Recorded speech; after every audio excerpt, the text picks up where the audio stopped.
Bienvenidos a Conversaciones con la Universidad. Con ustedes, su presentador, Luis Pulido Ritter. Buenos días. En esta nueva versión de Conversaciones con la Universidad, tenemos como invitada especial a la doctora Susana Pinilla Cisneros, representante en Panamá del Banco de Desarrollo de América Latina, que se conoce como CAF. Licenciada en Antropología del Desarrollo, con estudios de especialización en Administración de Empresas y Finanzas y maestría en Políticas Públicas y Gobernabilidad.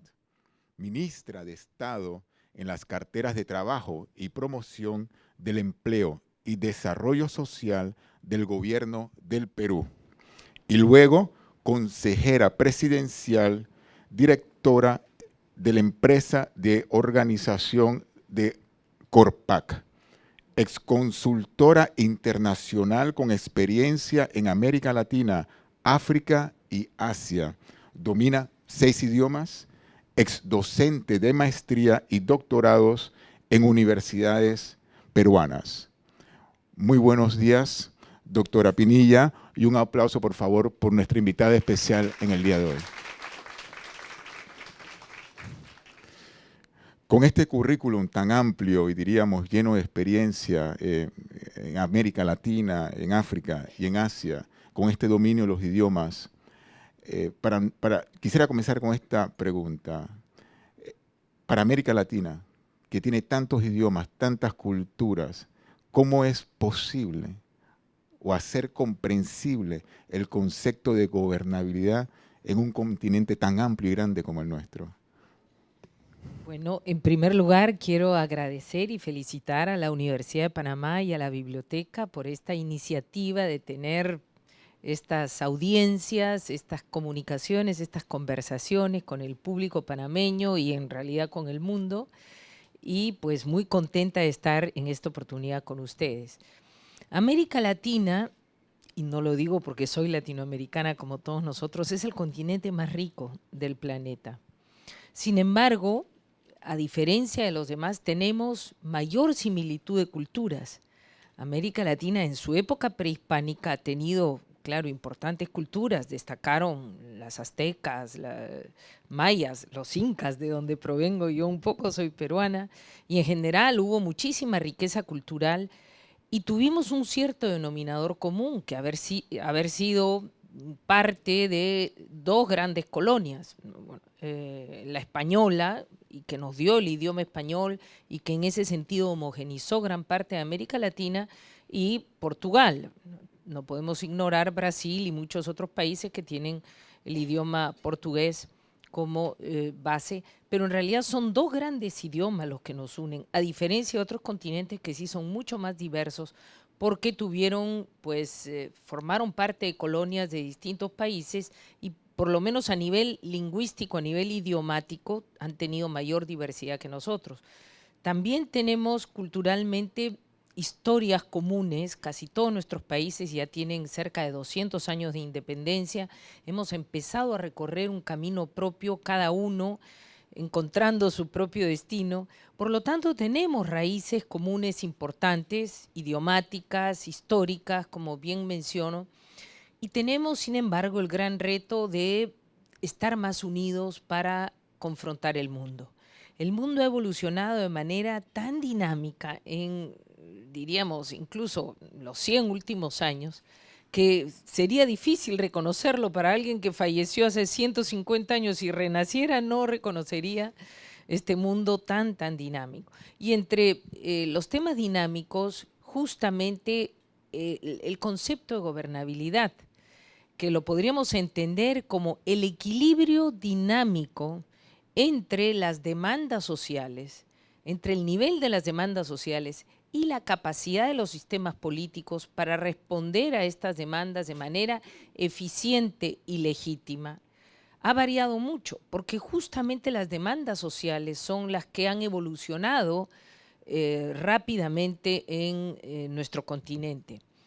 yo quisiera mencionar, hace 20, 30 años atrás, una demanda fundamental en nuestros países era superar el analfabetismo. Muchísimas de nuestras poblaciones no hablaban, no sabían leer y escribir en el idioma castellano, esa es la manera, el idioma o el idioma portugués, en el caso de nuestros hermanos países de esta habla en América Latina. Sin embargo, ya hemos casi superado los niveles de analfabetismo en América Latina, pero ahora tenemos un nuevo tipo de analfabetismo, que es el de la red, el de Internet, es decir, quien no maneja los sistemas de las telecomunicaciones modernas y quien no maneja un idioma adicional al suyo se podría considerar el nuevo analfabeto del mundo. Por eso se dice que ahora el analfabetismo está en quien habla un solo idioma y quien no está conectado a las redes. Entonces, esto es un simple ejemplo de cómo evolucionan las necesidades sociales en nuestros países. Justamente ahora se está reuniendo en Estados Unidos las Naciones Unidas para evaluar los objetivos del milenio al 2015. La mayoría de nuestros países se habían puesto muchas metas de cumplir una importante reducción de la pobreza, de prácticamente disminuir la desnutrición que todavía tenemos de manera importante en muchos de nuestros países. Entonces, la gobernabilidad, por eso decía al inicio, es un concepto dinámico, porque las demandas sociales van siendo dinámicas. En otros continentes más desarrollados, las demandas sociales no son tan primarias como muchas de las nuestras, que estábamos hablando de desnutrición, de analfabetismo, de acceso a agua potable y alcantarillado, de acceso a electricidad. Todavía Panamá, Perú, Bolivia son 3 países que no han llegado al 90% de cobertura de electricidad para que las poblaciones puedan tener acceso a, digamos, pues industrias que puedan ser motorizadas o incluso a la simple luz eléctrica para poder estudiar en las tardes, en las noches. Sin embargo, otros países del mundo superaron largo tiempo este tipo de necesidades, y son demandas más sofisticadas, son demandas de calidad de educación, son demandas de casi clases medias que superaron sus necesidades básicas y están ahora solicitando otro tipo de demandas. Entonces, este concepto de gobernabilidad en América Latina tenemos que analizarlo bien por el tipo de demandas sociales que tenemos y por las capacidades de nuestros sistemas políticos. Y nuestros sistemas políticos pues están fundamentalmente representados por el Estado, este gran ser o ente creado por nuestras propias sociedades para representar al común de los ciudadanos de un país, de un territorio, qué capacidad tiene para responder a esas demandas, pero también forma parte del sistema político, los partidos políticos. Bueno, cuando nos hemos referido al Estado, el Estado entendido como el Ejecutivo, como el Poder Legislativo, los parlamentos, los congresos, como el Poder Judicial, es decir, el Estado en su conjunto, también los partidos políticos y también la sociedad organizada.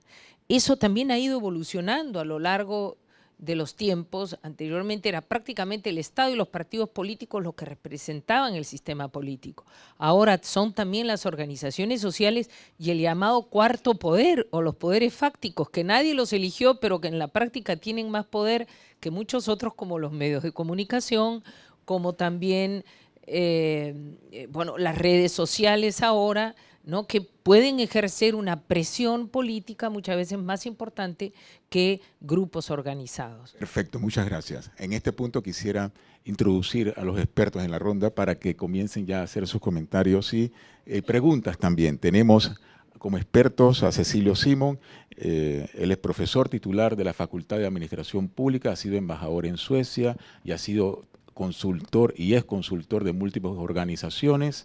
Tenemos a Gerson Joseph, que también es profesor de la Universidad Nacional de Panamá, también es asesor para múltiples organizaciones civiles, es doctor en Ciencias Económicas y Empresariales.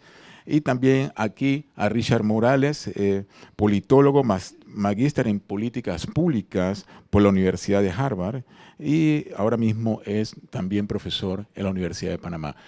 Profesor Simons, Aquí tenemos a la representante del CAF. ¿Qué comentario, qué pregunta tiene usted en el día de hoy para ella? ¿Qué pregunta tendría?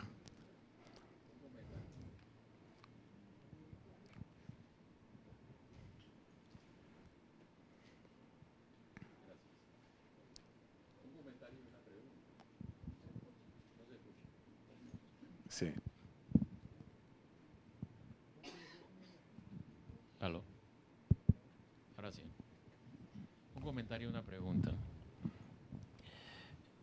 La base de la gobernabilidad, de acuerdo a la exposición de nuestra invitada y de acuerdo a los clásicos, es la satisfacción de la demanda social.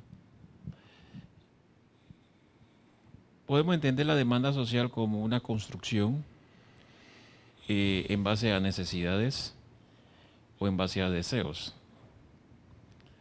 La construcción en base a necesidades son las penurias que gravitan sobre nuestra población. Falta de agua, por ejemplo, falta de energía eléctrica, etc. O la construcción maniquea a base del deseo de acumulación.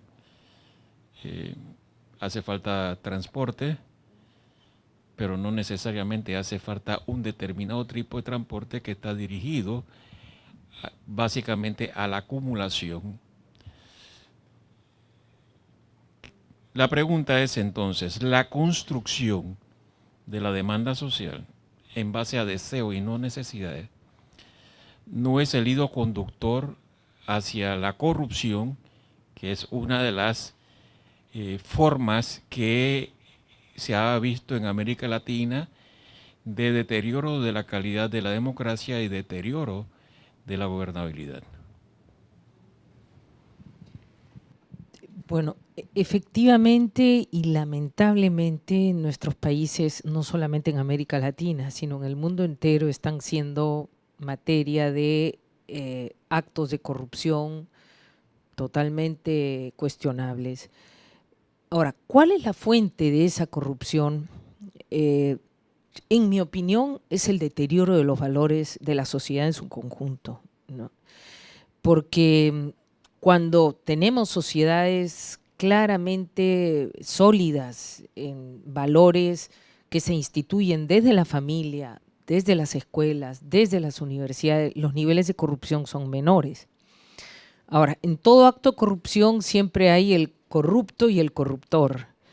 Y como usted bien decía, en el conjunto de demandas sociales, las que existen realmente y son comprobables, pero aquellas que son expectativas y que quizás se presentan como demanda social, pero es en realidad intereses de grupo, pueden estar ejerciendo un énfasis de intentos de corrupción a los órganos de Estado o a la sociedad en su conjunto.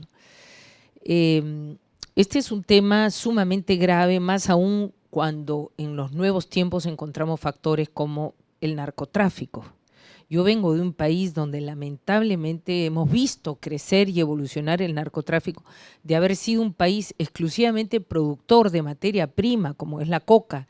Y la coca siempre ha sido una hoja, llamémosle hasta de carácter no solamente médico, sino también tuvo en el Perú prehispánico y en el llamado Imperio Incaico un valor sumamente importante porque era casi mítica. Pero este producto, que era muy común y natural en nuestro país, ahora es un producto absolutamente controlado, reprimido, porque lamentablemente es materia prima para la cocaína. Y decía que anteriormente éramos solamente productor de la materia prima, pero aprendieron algunos el procesamiento y ahora también se produce cocaína en el Perú. Y ese es un problema que corrompe a las diferentes instancias, no solamente de Estado, sino de la propia sociedad. Entonces, yo creo fundamentalmente para estos casos hay que revalorar la política en su verdadero sentido como la política al servicio de la comunidad, al servicio de los ciudadanos, y no la política como un mecanismo para servirse a uno mismo. Si tenemos esos principios, pues quienes están en los partidos políticos, quienes están ejerciendo la política desde el Estado, deberían tener estos principios éticos mucho más sólidos para poder frenar todos estos impulsos que vienen de estos factores externos, digamos, ¿no? Es un tema bien polémico, muy difícil de solucionar, pero yo creo que la base está más que en si en las demandas sociales, es en una clara formación de valores en nuestras sociedades que tenemos que pronunciarlos, y yo creo que aquí la universidad tiene un rol importantísimo que cumplir, ¿no? Es decir, profesionales éticos, en la profesión que seamos y en el cargo que vayamos a ejercer, tener la ética como valor fundamental es lo que nos va a permitir que cuando lleguen estas tentaciones, viene el corruptor con ciertas ofertas, uno tenga la capacidad de decir, eso no pasa, no se trabaja así, y no demos cabida a estas tentaciones que lamentablemente pues llevan a actos sumamente complicados y desgrenables para nuestros países. Perfecto, gracias. Profesor Gerson. Sí, ante todo, buenos días, doctora Susana. Bienvenida a la casa de Méndez Pereira, que estamos próximos a cumplir los 80 años. Mi pregunta va en la dirección de, partiendo de su definición de gobernabilidad, de las demandas sociales y la capacidad del gobierno para atenderla. Eso implica, implícitamente se habla de que el gobierno tiene la capacidad de hacer lectura de las necesidades sociales, con lo cual esto habría que ver esa capacidad. Pero también implica dos elementos. Nosotros, las sociedades latinoamericanas, hemos sido construidas desde la desigualdad. Y le digo esto por todo el tema, que usted es antropóloga y sabe que el tema del esclavismo, el racismo, la discriminación que han existido en nuestro continente de alguna manera y que permanecen todavía, son digamos, lacras que afectan la gobernabilidad, la democracia y también la gobernanza. Luego de eso, estamos contrastados con los conflictos sociales generados a partir de esa matriz de desigualdad que ha sido construida y ha sido alimentada. La democracia implica participación, pero también la búsqueda del bien común.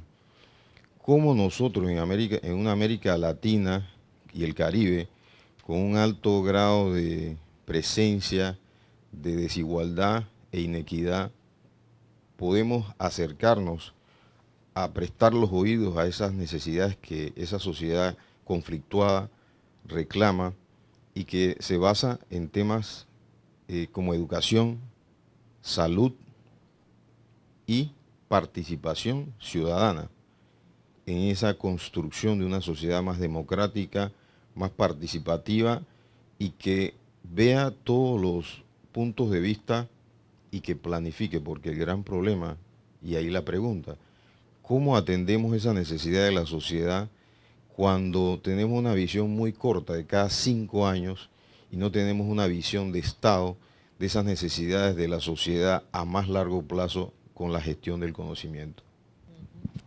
Bueno, su pregunta tiene bastantes aspectos. Uno de ellos es que efectivamente los estados, los gobiernos tienen que saber interpretar las necesidades de la ciudadanía para poder resolverlas. Felizmente, gracias al ejercicio democrático, en los procesos electorales, los partidos políticos, los movimientos políticos que se presentan sus planes de gobierno, y ahí es donde el ciudadano puede ver en qué medida se siente representado en esos planes de gobierno, si sus necesidades son acogidas o no. Pero efectivamente ahí hay un trabajo muy importante de tener antenas tanto a nivel de los partidos políticos, que son finalmente los que a través de las elecciones ganan y entran a ejercer el poder, y a través de la constitución de los propios estados, donde ahí lo que quiero decir es que los estados también tienen que evolucionar.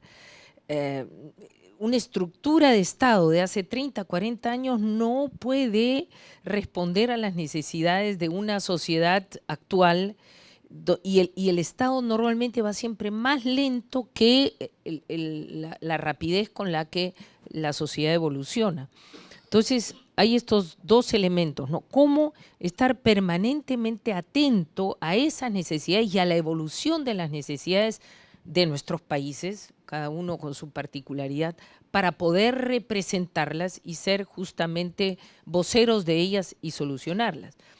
El segundo elemento es cómo logramos una visión de largo plazo, porque la mayoría de estas inequidades que usted mismo mencionaba y que tendríamos que decirlo, no solamente vienen de la época colonial, las inequidades existían con anterioridad. Yo he estudiado bastante las características, por lo menos del Imperio Incaico, del Tahuantinsuyo, pero algo he estudiado también de las características bueno, si le podríamos llamar Imperio Azteca también, y los mayas. Habían muchos sistemas de desigualdad, no podríamos creer que eran sociedades equitativas. Mucho de eso se traslada a la etapa colonial, donde se agregan otros sistemas de inequidades, bueno, y por eso que nuestros procesos de independencia y de república han sido tan complejos, digamos, porque tenemos una sumatoria de inequidades que solucionar. Pero decía lo de visión de largo plazo porque la mayoría de esas inequidades no se pueden solucionar en 4 o 5 años, que son los periodos de gobierno, y ahí es fundamental pensarnos como países en ese largo plazo y darnos cuenta también de cuáles son las herramientas que ya la historia y la economía nos ha enseñado para poderlas solucionar. Podríamos hablar de aquellos modelos que quieren solucionar los problemas sociales como eje fundamental, olvidándose un poco de los temas económicos. Aquellos otros que se van al otro extremo, que quieren fundamentalmente desarrollar lo económico y olvidan las demandas sociales. Y cuando hablamos de un equilibrio, cuando decíamos el concepto de gobernabilidad, que además es un tema muy discutido, no hay un solo concepto, hay muchísimos autores que han escrito al respecto, ¿no? Pero he tratado de resumir de esa manera porque es casi que el denominador común que se encuentra en la mayoría de definiciones sobre gobernabilidad, es pues encontrar ese equilibrio entre la importancia de la inversión y del desarrollo económico en nuestros países para que ese crecimiento sea el que permita generar los ingresos suficientes al Estado para poder solucionar las demandas sociales. Porque lo que es verdad es que si los estados no tienen ingresos, tampoco tienen recursos para poder solucionar los temas sociales. Y ahí también hemos ido evolucionando. Los modelos económicos nos van mostrando que mientras más inversión hay, inversión pública, pero inversión privada, fundamentalmente nacional y extranjera, nuestros países pueden crecer más rápido. Esto genera ingresos al Estado, pero a su vez el sector privado puede participar en muchos de proyectos públicos que pueden ser ejercidos por el sector privado bajo modalidades de concesiones, porque lo que está probado es que nuestros estados, para ser empresarios, tienen mayores dificultades que el sector privado. Entonces, si hay ciertas labores públicas que pueden ser ejercidas por el sector privado, el caso concreto, construcción de carreteras, ya es un ejemplo, y nosotros como Banco de Desarrollo hemos financiado casi todas las carreteras de América Latina. Nos hemos dado cuenta que nuestros estados, para poder ser buenos constructores de carretera, necesitan muchísimos recursos, muchísimo personal, y hay grandes empresas constructoras de carretera que quizá lo pueden hacer mejor. Y ya Panamá ha tenido experiencias en ese sentido, ENA y otras instituciones. Hay lo que se llama una alianza público-privada, donde ciertos proyectos son concesionados para el Estado, para que los construya y los administre una empresa privada y le paga al Estado lo necesario por ello. ¿Eso qué permite? Permite que los recursos públicos se concentren entonces en los temas sociales, porque o construimos carreteras, o construimos escuelas, o construimos agua y saneamiento, no se puede construir todo.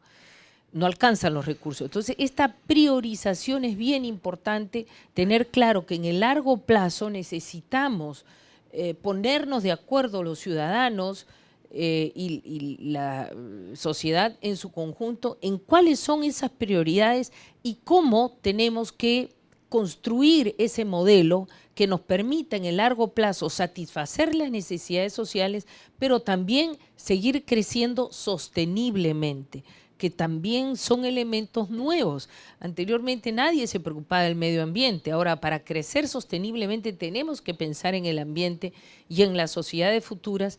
Entonces, son nuevos elementos de muy largo plazo que los tenemos que tener presentes para poder ejercer políticas de corto plazo que no colisionen con aquel sueño de país que tenemos, con aquella realidad que queremos construir en el largo plazo. Muy bien, gracias. Antes de terminar entonces esta primera parte del programa, sí me gustaría hacer quizás el comentario en este tema de la gobernabilidad. Por ejemplo, cómo fortalecer la institución El Ciudadano, que existen los derechos sociales, pero también el ciudadano tiene que tener responsabilidad propia e iniciativa frente al país, la sociedad, su comunidad, cómo también fortalecer esta institución. Pero esa es una observación y quizás una pregunta, pero antes de pasar entonces a la segunda parte del programa, comenzaremos con Richard con la pregunta. En 1935 nace la Universidad de Panamá. Hoy, 2015, desde Canquintú a Narganá, educando a todo Panamá. Más de 280,000 egresados. Universidad de Panamá, 80 años transformando vidas.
La Biblioteca Especializada Demófilo de Buen surgió como consecuencia de la necesidad bibliográfica de obtener diferentes tópicos jurídicos.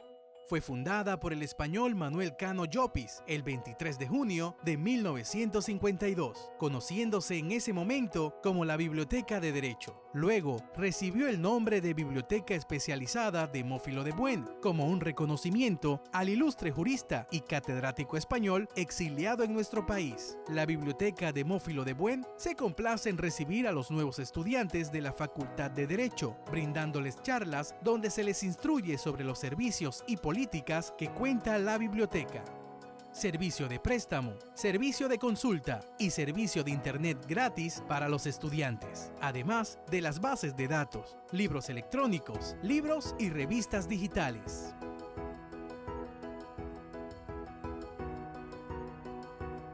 Biblioteca de Derecho al servicio de los estudiantes. Síguenos en las redes sociales. Estamos de vuelta con más de Conversaciones con la Universidad. Buenos días, aquí estamos de vuelta con la doctora Susana Pinilla en Conversaciones con la Universidad. Richard, ¿cómo entonces comenzarías, con qué pregunta en esta segunda parte del programa para la doctora? Buenos días, todos y todas, doctora. Cuando pensamos en la gobernabilidad o en la política en general, creo que no podemos solo remitirnos a un concepto endógeno del Estado, ¿no? Ya aludió un poco a ello, sino esta visión donde también consideramos los factores externos que están generando presión de alguna forma sobre el Estado. Y esto y con base a esta idea de que el concepto de gobernabilidad está en constante disputa sobre su definición, sobre lo que significa, plantearía, o si no concuerda con la idea de que no solo son las demandas de la población y la capacidad del gobierno de atenderlas, sino las demandas y o exigencias del mundo, en cierta forma, de la globalización, pudiéramos decirle, ¿no? Las demandas económicas, políticas, militares incluso, climáticas, esas demandas que presionan a los estados y que también le exige a esos estados tener la capacidad de responder a esas demandas. Y si nos vamos, digamos, al origen posible, es controversial cuál es el origen de un concepto, de un término, claro, pero asumiendo que surge, digamos, en la trilateral con Huntington y la idea donde surge el concepto de gobernabilidad en esta idea de cómo encontramos equilibrio entre las crecientes demandas democráticas de las poblaciones que estaban presionando a sus estados y a la vez cómo esos estados podían ajustarse a una globalización que cada vez más traspasaba y traspasa las fronteras de los estados y genera nuevos retos sobre esos estados. La pregunta entonces sería, ¿cree usted que hay algún tipo de incompatibilidad o contradicción o choque entre las demandas que hacen los pueblos en Latinoamérica y las demandas que le hacen a esos estados el sistema internacional o la economía mundial?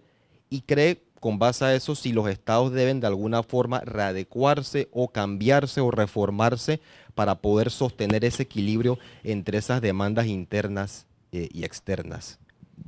Sí, definitivamente cuando mencionaba que los estados necesitan evolucionar también es justamente porque somos cada vez más un mundo globalizado. Ya las fronteras, hay algunos antropólogos que escriben que ya las fronteras desaparecieron en el mundo. En términos reales tenemos todavía fronteras, pero el mercado ha trasuntado y muchas veces tenemos gran parte de población que vive más en otros países. Entonces el tema de las nacionalidades y los territorios son conceptos que se están cuestionando mucho ahora en este mundo globalizado. Y definitivamente las sociedades que viven en un territorio y el Estado nacional en ese territorio, definitivamente para poder ejercer gobernabilidad tienen que adaptarse a los cambios del mundo. Y por eso cuando hablábamos que si tenemos claro que un modelo de desarrollo sostenible tiene que basarse en impulsar las capacidades económicas y conjuntamente resolver las demandas sociales, y queremos poner en dos grandes bloques para simplificar la conversación en el tema económico y en el tema social, cuando en realidad hay el tema cultural, hay el tema político, hay el tema ambiental, hay muchos otros temas, pero alberguemos dos grandes pilares, digamos, en los que se sostiene un Estado y una sociedad: el crecimiento económico y la solución de las demandas sociales. Definitivamente, para crecer económicamente tenemos que adaptarnos a los cambios que están habiendo en el mundo. Y eso es clarísimo, especialmente en nuestros países latinoamericanos, donde gran parte de nuestras economías han estado basadas y continúan basadas hasta ahora en exportación de materias primas. Entonces tenemos una gran dependencia de la demanda mundial de esas materias primas. Ahora que la China está en serios problemas por disminución de su consumo interno y sus tasas de crecimiento están bajando, muchos países que dependen de venderle a la China productos mineros y otros están resintiendo enormemente sus economías. Y en general, la economía mundial está tan interconectada que un país no puede estar aislado de ello.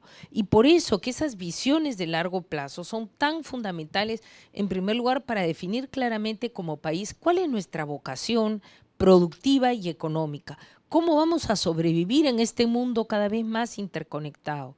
Es que podemos solamente vivir de 3, 4 materias primas, que de repente en el mundo se encuentra un sustituto y uno queda en el aire porque ya no vende eso más.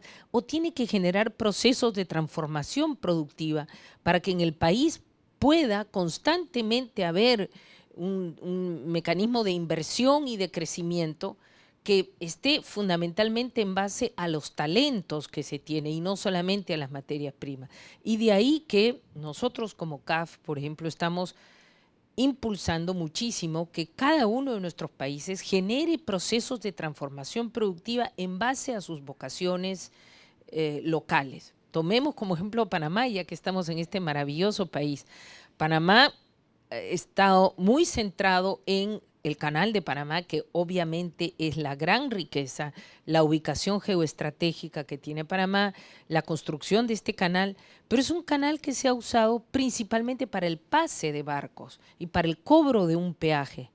No es momento que Panamá tenga que pensar en cómo le damos valor agregado a toda la producción de la cantidad de barcos que pasan y cómo aprovechamos, como han hecho otros países que son centralmente hubs de conectividad marítima, como podríamos hablar de Singapur, Corea del Sur, Hong Kong, en el propio Europa, Rotterdam en Holanda, Hamburgo en Alemania. Bueno, todos estos países que han hecho, aprovechan todo su territorio marítimo para realmente darle provecho a esa ventaja y por lo tanto generar oportunidades de inversión en esas zonas que también generen empleo, generen ingresos para las poblaciones locales, se pueda formar a la población local en esas necesidades de demanda laboral que va a haber por todas esas inversiones y así se va repartiendo el desarrollo que no solamente se concentra en un lugar geográfico, sino en el conjunto del territorio. Entonces, definitivamente hay que tener en cuenta que el Estado se articule o que la vocación de futuro se articule a los cambios que van a haber en el mundo. El que más rápido se adapta, acuérdense de Darwin, ¿no? Darwin no decía que el que sobrevivía era el más inteligente, no, era el que se adaptaba mejor al cambio. Entonces tenemos que estar pensando, visionar esos cambios de largo plazo para ver en base a nuestras fortalezas y capacidades cómo sobrevivimos en ese mundo y no solamente sobrevivimos, sino además somos capaces de responder a todas las demandas sociales actuales y las que se van a presentar en el futuro. Ahí quisiera hacer una observación, porque el caso de Panamá es paradójico. Vivimos, entre comillas, en una sociedad o una economía abierta, pero tenemos muchas estructuras sociales, políticas y económicas que son muy endógenas, muy burocratizadas, que reaccionan muy lentamente a los cambios que se están dando afuera y hay una cierta lentitud en percibir estos cambios. Me parece que la pregunta que han hecho los expertos y me parece muy, muy interesante y me gustaría pasar al público general. Aquí tenemos a los estudiantes del Moscote, tenemos a estudiantes de la Facultad de Administración Pública y queremos aprovechar aquí la presencia de la doctora Pinilla para hacer preguntas. Ok, por favor, del público, ¿quién tiene preguntas para la doctora Pinilla? Sería muy útil, doctora, que usted nos ilustrara cómo ha evolucionado la CAF en este enfoque, porque realmente en nuestra experiencia de muchos años no encontramos que muchos organismos internacionales se interesen en financiar este tipo de programas y por eso sería de mucha utilidad que usted nos ilustrara sobre el papel que la CAF, cómo ha evolucionado la CAF para reenfocar que no solamente hay que apoyar proyectos económicos, sino que hay que apoyar también la capacitación del recurso humano en áreas que le van a permitir a los países mejorar el manejo de los recursos públicos. Muchas gracias, Alma, por su pregunta y gracias también por las preguntas anteriores, todas muy pertinentes. En esta oportunidad me permite la pregunta de doña Alma hablarles un poquito de qué es CAF, el Banco de Desarrollo de América Latina. Es nuestro banco, es la única banca multilateral que pertenece a los países latinoamericanos y cuyos fondos van para los países latinoamericanos. Es decir, las y los panameños son dueños de CAF, los peruanos también lo somos y los 19 países miembros somos dueños de CAF. Y por eso es que CAF se planteó una agenda para atender a nuestros países. ¿Qué significa ser un banco de desarrollo en el siglo XXI? Tenemos una banca comercial muy eficiente, especialmente en Panamá y en todos nuestros países, ¿Y por qué un banco de desarrollo tendría que seguir financiando lo mismo que financia una banca comercial? Entonces nosotros hemos especializado nuestros servicios no solamente al financiamiento de los proyectos, llamémosle así, emblemáticos, estrella de cada país, vinculados a fortalecer sus vocaciones productivas, vinculados a que logren el desarrollo sostenible, sino además hemos creado una agenda del conocimiento, porque nos hemos dado cuenta que no solamente hay que financiar el hardware, hay que financiar el software. Financiamos carreteras, financiamos la ampliación del canal. ¿Qué va a pasar por la carretera? ¿Qué va a pasar por el canal? ¿Qué va a pasar por un puente? ¿A quiénes va a transportar el metro? O sea, realmente la riqueza de nuestros países, si bien las riquezas naturales son importantes, somos las riquezas humanas. Somos la gente, somos las personas. Si no invertimos en el conocimiento y en la capacidad de evolucionar nosotros mismos, ese hardware no lo vamos a saber utilizar en algún momento o no lo vamos a saber modernizar para los nuevos eventos que suceden en el mundo. Y es dentro de esa agenda del conocimiento que apoyamos este proyecto de gobernabilidad, porque consideramos que ese concepto de desarrollo sostenible tiene la eficiencia institucional pública y privada como un sustrato fundamental. No es solamente ya el tema económico, no es solamente el tema social, son los temas, les decía, culturales, ambientales y de fortaleza institucional para poder salir adelante. Perfecto. Otra pregunta del público, por favor. Piensa adoptar para crear una gobernabilidad viable en las gestiones de gobierno de los diferentes países de América Latina y crear una tasa mayor de inversión a los países y diferentes estados de América Latina? Que felicito la presencia de la juventud y que se estén interesando por estos temas. La primera labor que estamos haciendo en CAF es ayudar a los países a pensarse en el largo plazo. Hemos sacado una publicación, profesor, que quisiera ponerla a disposición de todos ustedes, que se llama Visión de América Latina al 2050. Ya nos hemos avanzado hasta el 2050, y donde una serie de estudiosos les dicen lo que ya había mencionado: América Latina es el continente más rico, pero perdió el tren de la historia.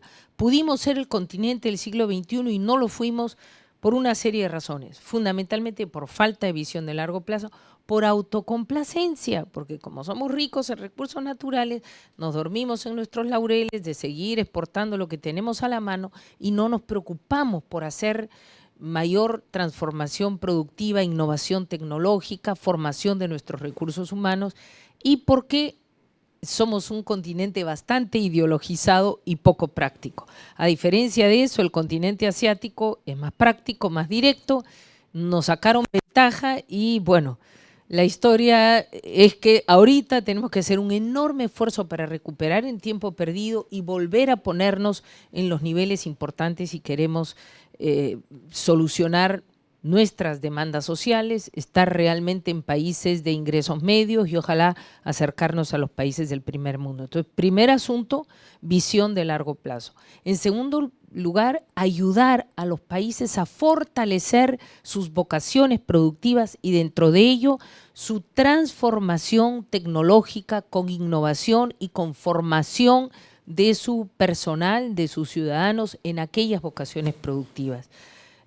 Repito, no podemos seguir durmiendo en nuestros laureles de riquezas naturales o de servicios que nos han venido generando ingresos, sino tenemos que adaptarnos y estar al ritmo de las innovaciones tecnológicas para no quedarnos atrás. Esos son dos temas fundamentales. Y en el tema de las inversiones, estamos propiciando, miren, partimos del principio de la economía, que las demandas siempre van a ser mayores a la oferta, ¿no? Y en los estados pasa lo mismo. Y eso, quiero decirle, Panamá es un estado que la carga fiscal, o digamos, los impuestos son bastante bajos a comparación de otros países de América Latina. Bueno, los estados, su principal ingreso son los impuestos. Entonces, si no queremos subir impuestos para no gravar a la gente, ¿de dónde va a tener ingresos el Estado para poder financiar sus presupuestos públicos? una de las maneras, como les decía, y que estamos impulsando es que el Estado tenga claridad de qué debe financiar él y qué puede financiarlo con la contribución del sector privado. Porque en nuestros países somos ciudadanos todos, tanto el sector empresarial como la sociedad civil como el Estado. Toda la carga no tiene por qué asumirla exclusivamente el Estado, tenemos que asumirla todos. Entonces, ponía el ejemplo, si un Estado tiene claramente especificado, y quiero contar, seguramente todos ustedes han estudiado también el plan de gobierno del actual gobierno. Ese plan de gobierno en su presupuesto de 5 años, su presupuesto quinquenal, que son cerca de 19.000 millones de dólares, cerca del 72% del presupuesto está orientado a lo que le llaman desarrollo social y formación de capacidades humanas. 72%, eso es muy importante. No otros presupuestos en América Latina orientan tantos recursos a esos temas. Y sabemos bien que las prioridades que ha dicho el presidente Varela son agua y saneamiento, educación, etcétera, ¿no? Es decir, fundamentalmente temas sociales. ¿Y por qué? Habría que hacerse la pregunta. Entonces, ¿no va a haber inversión económica? En las conversaciones que nosotros hemos tenido con el MEF, ellos nos dicen claramente no. Lo que pasa es que hay otros temas como la logística, la infraestructura, la energía, que son temas muy importantes, pero son temas rentables para el sector privado. Si bien es una actividad pública, en lugar de que el Estado invierta en esos sectores, construcción de un puerto, mejor licitamos que lo construya un privado, le damos una concesión de X años, incluso para que el privado lo administre, de repente lo puede administrar mejor que el Estado, y es más, el privado nos paga por eso. Esos recursos los puedo yo usar en el financiamiento de lo otro. Entonces, de esa manera, justamente con estos cursos de gobernabilidad y seguramente con gerencia pública que deben estar ustedes propiciando dentro de la universidad, es importante que un Estado y los periodos gubernamentales tengan claramente definida la estructura presupuestal, a dónde se va a poner el dinero prioritariamente, ese dinero del Estado, donde hay que invertir en aquello que ningún privado va a invertir. Un privado no va a invertir en hacer sistemas de agua y saneamiento en las comarcas y en las zonas más lejanas. No va a invertir en hacer escuelas públicas en lugares muy alejados. El privado busca rentabilidad, pero sí puede invertir en un sistema de energía que le va a generar rentabilidad y que también le va a pagar al Estado por ese servicio. Entonces es un todos ganan. Otra pregunta, por favor, del público. Otra estudiante del Moscotea. La pregunta sería, ¿cómo hacer que la democracia y la gobernabilidad evolucione y llegue a las personas de bajos recursos y áreas inaccesibles? Bueno, creo que de varias maneras. En primer lugar, empoderando a todas las personas y especialmente a los sectores excluidos para que tengan voz, puedan expresarse y su voz sea escuchada. Pero también tener la receptividad de esas demandas, porque podría ser que muchos sectores se pronuncien, hagan conocer sus demandas, pero si hay oídos sordos a ellas, no encontramos esa compatibilidad. Para que las democracias sean sólidas tiene que haber sistemas participativos para que los ciudadanos se expresen y también tiene que haber receptividad de las autoridades para poder captar esas demandas y organizarlas de la mejor manera para poderlas satisfacer en los tiempos y con los recursos disponibles. Y de ahí es que por eso la gestión pública es tan importante. ¿Cómo administramos los recursos del Estado? El Estado es probablemente la empresa más importante de un país porque es la empresa de todos los ciudadanos. Y hay que tener mucha formación, mucho criterio, mucha ética para administrar el Estado. Público. Diga. Mi inquietud es, como desarrollo social, estos estudiantes que están aquí, jóvenes, es el futuro. Pero por lo que hemos pasado actualmente, si nosotros como dentro del sector público, como el gobierno, trabajando, no se nos reconoce nuestra preparación, nuestros talentos, Si ustedes, como una parte asesora, contribuyen también a la revisión, vamos a suponer, nuestras políticas, establecer políticas definidas, cómo contrarrestar las situaciones que se dieron anteriormente y que nosotros, los que están estudiando para lograr una posición dentro del gobierno, pueda tener garantía de que sus estudios van a ser debidamente tomados en cuenta y viendo que muchos vienen de medios bajos para lograr estudiar, prepararse para tener un mejor futuro, y eso se ve a veces cuando la política entra en lo que es el sector público, donde los profesionales no están utilizando su categoría como profesionales. Entonces, ustedes, yo estoy pensando en el futuro, como profesional, en qué usted nos podría ayudar a motivarnos a que no pensemos que todo está perdido. No, nada está perdido. Realmente tenemos mucho por hacer y todos podemos contribuir desde nuestras capacidades y funciones. Pero el fondo de lo que usted ha estado tocando es cómo se valora el talento, el recurso público, especialmente las personas que trabajan en el sector público. Había dicho hace un momento que probablemente el Estado es la empresa más importante de un país porque es la empresa de los ciudadanos. Sí, bueno, si le pudiésemos llamar empresa, eso también es muy discutible, pero me refiero porque hay que tener capacidad de gestión para hacerlo bien. Mencionábamos que las sociedades han evolucionado y nuestros estados no han evolucionado tanto. Muchos de nuestros estados latinoamericanos ya tienen, por ejemplo, todo un sistema, y yo he sido ministra de Trabajo y Promoción del Empleo en mi país y luego ministra de la Mujer y Desarrollo Social, pero como ministra de Trabajo creamos lo que se llama el servicio civil, que es la carrera pública institucionalizada y formalizada en base a la meritocracia para que realmente haya un respeto a la formación, al talento, al conocimiento y que también se exijan, ¿no? Se exijan resultados. Hace un momento se decía, bueno, el ciudadano tiene obviamente derechos, pero también tiene deberes, ¿no? Y de hecho la carrera pública es fundamental, hay que fortalecerla, hay que dar mayores herramientas para la gestión de un Estado moderno, un Estado hacia el que vamos, no el Estado actual.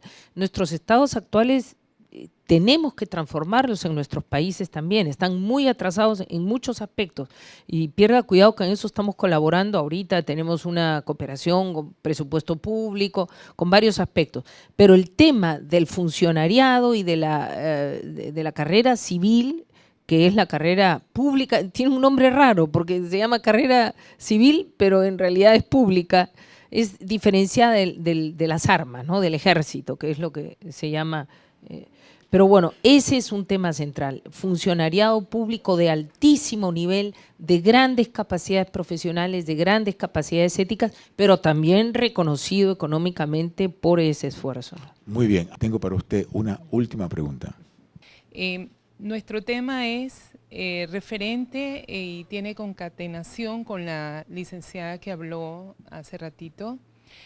Nosotros estamos muy interesados en saber si el CAF tiene algún banco de mentes brillantes, si han tocado ese tema, y también el tema del agua, que para nosotros es una prioridad muy grande. Bueno, CAF, quiero decirle que no solamente financia proyectos de infraestructura de transporte, logística, la doctora Alma mencionó efectivamente la ampliación del canal, el metro, sino somos el principal financiador en estos momentos de los proyectos de agua y saneamiento, somos el principal financiador del proyecto de saneamiento de la ciudad y la bahía de Panamá y del IDAN con proyectos en el interior de Panamá, porque estamos muy focalizados también a llevar desarrollo hacia el conjunto del país y no solamente concentrarlo en la ciudad de Panamá.